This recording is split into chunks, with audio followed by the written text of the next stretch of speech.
সকালের স্বাভাবিক ব্যস্ততা তখনও শুরু হয়নি। হঠাৎ কেঁপে উঠল মাটি।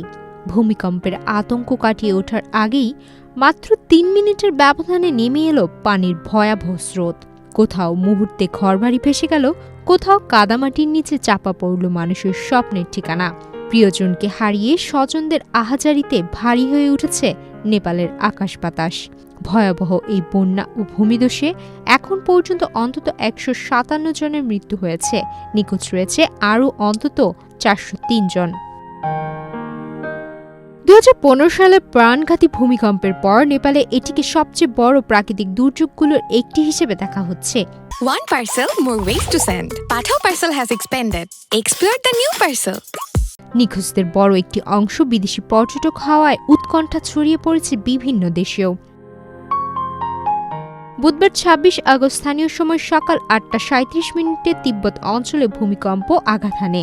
মাত্র ৩ মিনিট পর সকাল ৮টা ৪০ নেপালের মধ্যাঞ্চলীয় বাগমাদি প্রদেশের রসুয়া ও আশেপাশের কয়েকটি এলাকায় আকস্মিক বন্যা ও ভূমিধস শুরু হয়।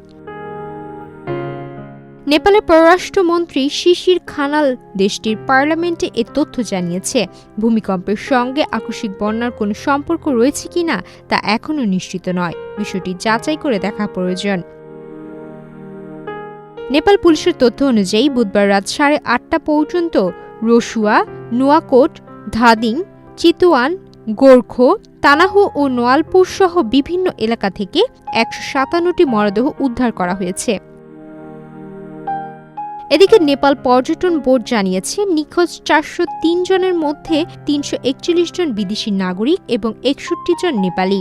বিদেশি নিখোঁজদের মধ্যে ভারতের ১৩৩ জন, যুক্তরাষ্ট্রের ৪৭ জন, যুক্তরাজ্যে ৩৩ জন রয়েছে। ধারণা করা হচ্ছে নিখোঁজ ব্যক্তিদের মধ্যে অন্তত ২৬টি দেশের নাগরিক রয়েছে।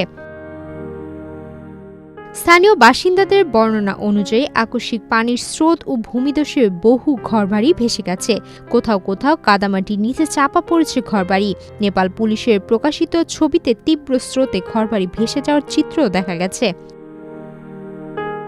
দুর্যোগের কারণে দেশটির বিদ্যুৎ অবকাঠামো ব্যাপক ক্ষতিগ্রস্ত হয়েছে। নেপালের বিদ্যুৎ কর্তৃপক্ষ জানিয়েছে জলবিদ্যুৎ ও সৌরবিদ্যুৎ মিলিয়ে প্রায় ৪৩০ মেগাওয়াট উৎপাদন সক্ষমতা ক্ষতিগ্রস্ত হয়েছে। উৎপাদন, সঞ্চালন ও বিতরণ অবকাঠামো ক্ষতিগ্রস্ত হওয়ায় বিভিন্ন এলাকায় বিদ্যুৎ সরবরাহ ব্যাহত হচ্ছে। নেপালের সেনাবাহিনী জানিয়েছে দুর্গত এলাকায় হেলিকপ্টার ও দুর্যোগ মোকাবেলা কর্মী মোতায়েন করা হয়েছে।